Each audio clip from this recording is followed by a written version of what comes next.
하나님 말씀 사무엘상 2장 18절에서 26절까지의 말씀입니다. 사무엘상 2장 18절에서 26절입니다.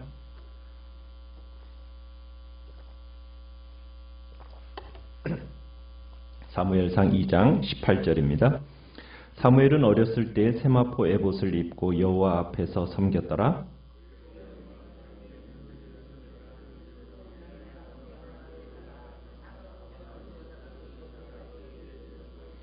엘리가 엘가나와 그의 아내에게 축복하여 이르되 여호와께서 이 여인으로 말미암아 내게 다른 후사를 주사 이가 여호와께 간구하여 얻어 바친 아들을 대신하게 하시기를 원하노라 하였더니 그들이 자기 집으로 돌아가매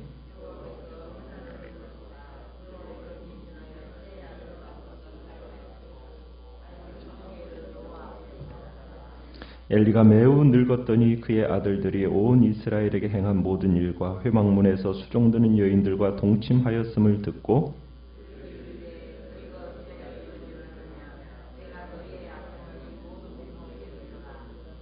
내 아들들아 그리하지 말라. 내게 들리는 소문이 좋지 아니하니라. 너희가 여호와의 백성으로 범죄하게 하는도다.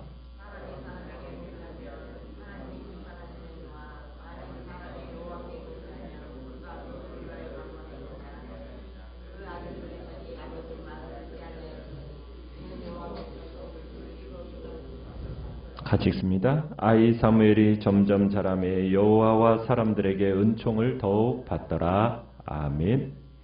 오늘 말씀의 제목은 축복의 가정 대 저주의 가정이라는 제목으로 말씀을 나눕니다. 우리가 지금 사무엘상 2장을 보고 있는데 어떻게 보면은 두 아들들이 대조가 되고 있어요. 사무엘과 그 다음에 엘리의 두 아들들.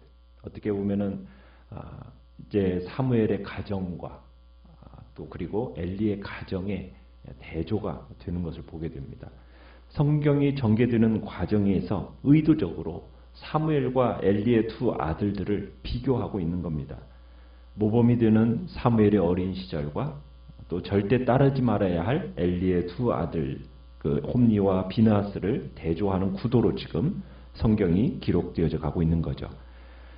우리가 어제 봤던 12장 12절에 보면은 여호와를 알지 못했다라는 표현과 함께 17절에 보시면은 이 소년들의 죄가 여호와 앞에 심히 컸다. 이렇게 엘리의 두 아들에 대한 평가가 이루어졌다면 오늘 18절에 보시면은 사무엘은 여호와 앞에 섬겼더라. 또 21절에 보면 아이 사무엘은 여호와 앞에서 자랐더라. 이렇게 엘리의 아들들의 죄는 날이 갈수록 죄가 커지는 반면에 사무엘은 날이 갈수록 여호와 앞에서 점점 자라가고 있는 모습을 대조하면서 보여주고 있는 겁니다. 자, 그런데 오늘 18절, 19절에 보면은 사무엘의 어머니 한나가 아이 사무엘을 어떻게 양육하고 있습니까? 사무엘의 어머니 한나는 어린 사무엘을 자기의 아들로 키우지 않고 어릴 때부터 제사장이 입는 세마포 에봇을 지어 입히면서 하나님 앞에서 구별되어 하나님을 섬기는 사람으로 이 아들을 성장시키고 있는 것을 보게 됩니다. 그래서 세마포 에봇이라는 것은 제사장들이 입는 옷이에요. 그러니까 하나님은 어떻게 보면 이미 엘리의 아들들을 제사장으로 인정하지 않고 어린 사무엘을 제사장으로 여기셨다. 이렇게 볼 수가 있는 겁니다. 그러니까 사무엘은 어떻게 보면 이미 하나님께 어린 제사장이 되어 있었던 거죠. 이 한나가 하나님께 서원한 대로 정말 사무엘에 대한 약속을 지키고 그렇게 하나님 앞에 매년 주님 앞에 그렇게 아이를 성장시켜 나아가고 구별되어 드리며 계속해서 성장시켜 나아갈 때 하나님께서 이 한나에게 복을 주시죠. 21절에 보시면 몇 배의 복이 주어진 겁니까? 5배죠. 5배. 세 아들과 2딸.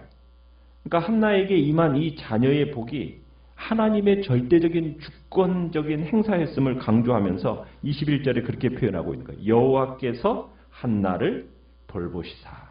그러니까 하나님께서 한나에게 자비를 베풀어 주셨다. 그렇게 얘기하고 있는 거죠. 자, 그래서 사무엘이 이제 21절에는 이렇게 얘기했죠. 아이 사무엘은 여호와 앞에서 자라니라. 그러니까 여호와 앞에서 성숙해 갔다는 얘기입니다. 자, 이 여호와 앞에서 사무엘이 성숙해 가면서 동시에 이 사무엘의 어머니의 가정, 엘가나의 가정이 축복을 받게 돼요. 그러니까 우리가 하나님을 잘 섬기면은 하나님의 축복이 우리에게만 임하는 게 아닙니다. 우리가 살아가는 이들에게도 하나님의 축복이 임하게 되는 거예요. 결국 우리가 사랑하는 사람들을 위해서 할 수 있는 최선이 뭘까요? 우리가 하나님을 잘 섬기는 거예요. 그것이 우리의 주변에 복을 받게 하는 비결이 되는 겁니다. 자, 그에 비해서 이제 엘리의 가정, 엘리의 제사장의 아들들의 죄악상을 이제 보게 되는데요. 이 엘리가 매우 늙었다라고 하면서 22절에 시작이 됩니다. 그러면서 이 엘리가 다른 사람들을 통해서 이 아들들의 악행에 대해서 듣게 됩니다. 자, 그 악행 중에 어떤 악행을 저질렀다고 얘기하고 있습니까? 22절에 보니까 회막문에서 수종드는 여인들과 동침했다. 이 일이 심각하다라는 것은 무엇보다도 회막에 들어가려면 하나님 앞에 나아갈 때 그냥 들어갈 수가 있습니까? 없습니까? 없죠. 정결한 의식을 행한 후에야 들어가는 거예요. 그러니까 제사장들은 항상 자신을 정결하게 해야 했어요. 그런데 이들은 어떻게 보면 하나님 앞에 정결한 의식을 행하지 않았을 뿐만 아니라 어떻게 보면 하나님께서 가증스럽게 여기시는 간음을 행한 후에 바로 제사를 집례하는 성소에서 그런 출입을 했다라는 거예요. 다른 번역본에서는 이 여자들이 기도하러 왔던 여자다 이렇게 표현을 했어요. 그러니까 기도하러 들어왔다가 이 제사장들로부터 변을 당했다는 거죠. 자, 그런 식으로 해석하면서 이 엘리의 아들들의 죄를 가중시키고 있습니다. 그러니까 하나님께서 이처럼 부정한 제사장들을 어떻게 하셔야 되겠어요? 그래서 죽이기로 작정하는 것은 당연한 일이라는 거죠. 그런데 죄를 짓는 것도 나쁜데 어떻게 보면 그 죄에 대해서 뻔뻔스러운 것은 그 뻔뻔스러운 자세를 취하는 것은 더 나쁘다는 거 우리는 기억해야 되는데 엘리가 아들들을 책망하는 그 말 속에서 문제의 핵심을 우리가 보게 됩니다. 25절에 가보면은 사람이 사람에게 범죄하면 하나님이 심판하시려니와 만일 사람이 여호와께 범죄하면 누가 그를 위하여 간구하겠느냐? 사람이 다른 사람에게 죄를 지으면 하나님이 중대하시지만 하나님께 죄를 지으면 아무도 하나님과 인간 사이를 중재할 수 없다라는 식으로 지금 강조하고 있어요. 물론 구약 성경에서는 인간이 하나님께 죄를 지었을 때 그 사이를 중재하는 예가 간간히 기록이 되어 있어요. 모세가 그렇듯이 또 다른 장면들이 나오는데 자, 그러나 이 엘리의 아들들의 경우에는 지금 이러한 가능성도 사라졌다라는 것이 사라진 지가 오래라는 것으로 지금 오래되었다라는 것을 보여주는데요. 왜냐하면 이 홈리와 비나스는 누구입니까? 제사장들이에요. 제사장이 하는 역할이 뭐예요? 여호와 앞에서 중재하는 역할을 하는 사람이 바로 이 제사장이에요. 그런데 이 제사장들이 죄를 지으면 누가 여호와 앞에서 중재를 합니까? 누가 이들을 대신해 줄 수가 있겠어요?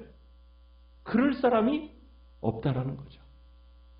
자, 그런데 지금 이 엘리의 호통이 여호와 하나님을 만족시키지도 못했고 또 지금 이 엘리가 다른 사람들에게 이렇게 그토록 강론하고 가르쳤던 하나님의 이 율법을 자식들에게는 적용시키지 못하는 것을 보게 돼요.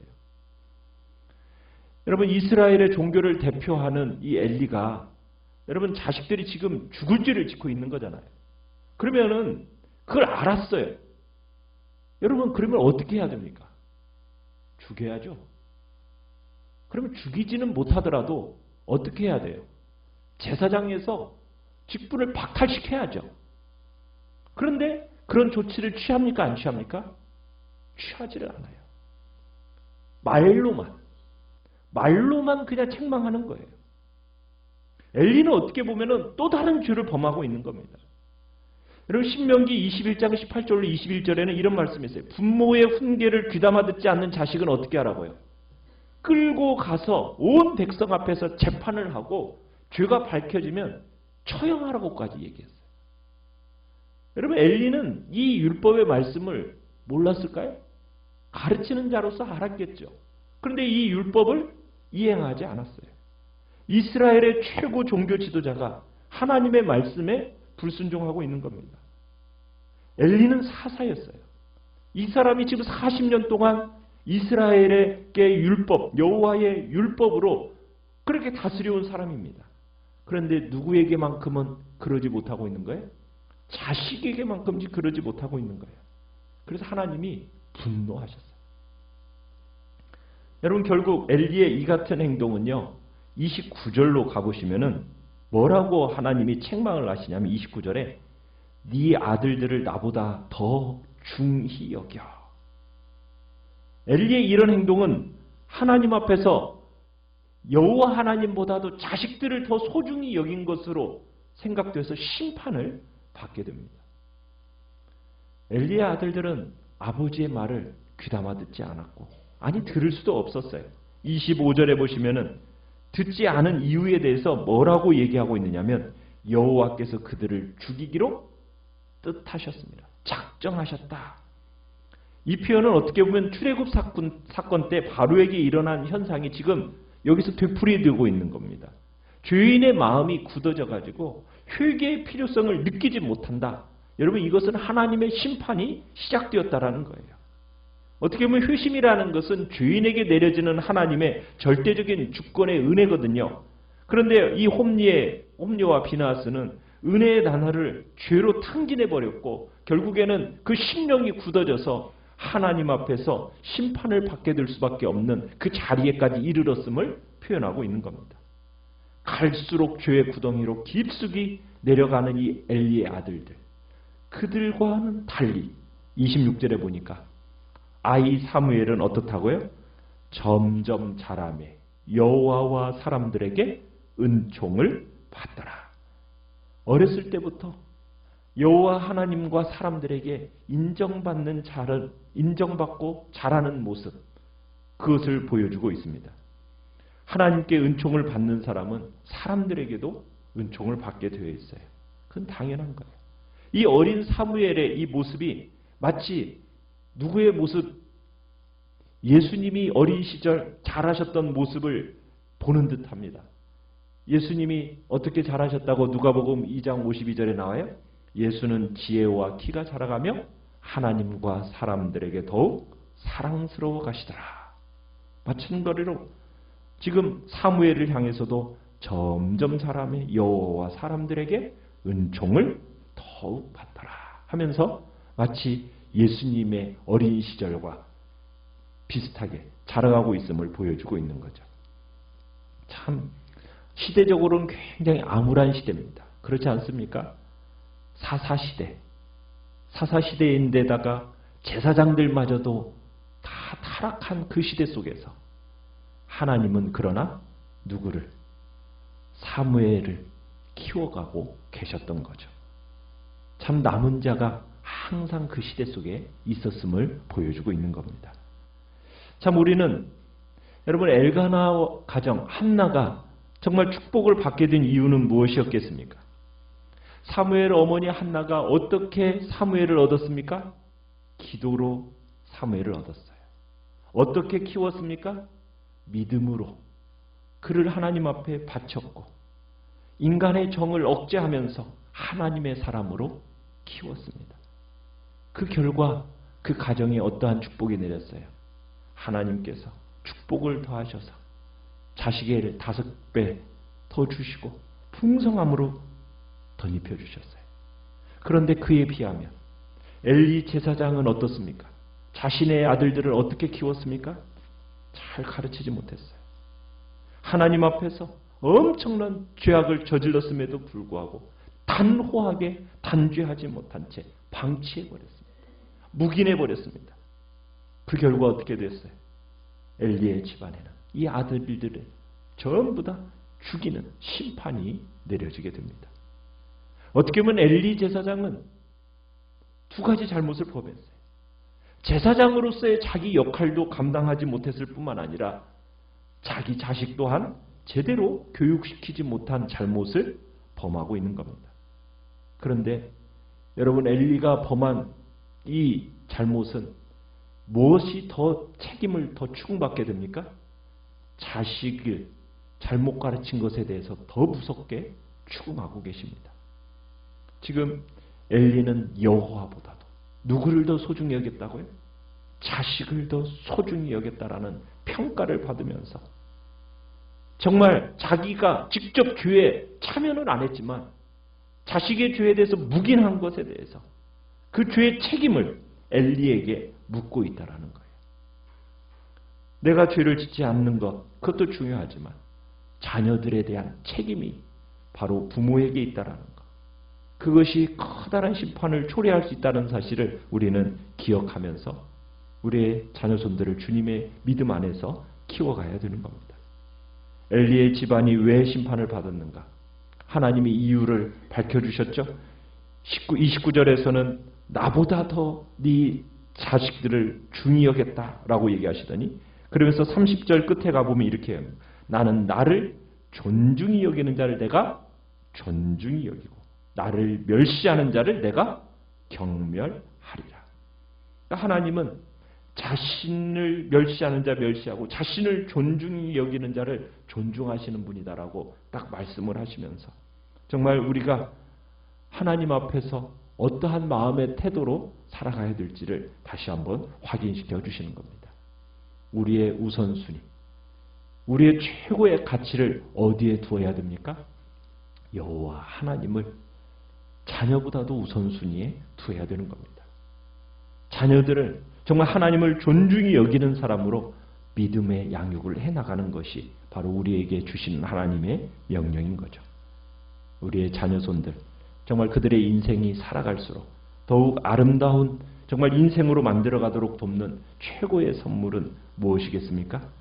그들을 하나님의 말씀 안에서 믿음으로 양육하는 것임을 다시 한번 주님 앞에서 생각하시면서 우리의 복된 가정이 정말 믿음의 씨앗들을 심어나가고 진리의 말씀들을 심어나가는 그런 복된 자리에 주의 가정과 그로 말미암아 하나님이 주시는 복된 축복들을 충만하게 받아 누리는 복된 역사가 있기를 간절히 축원합니다.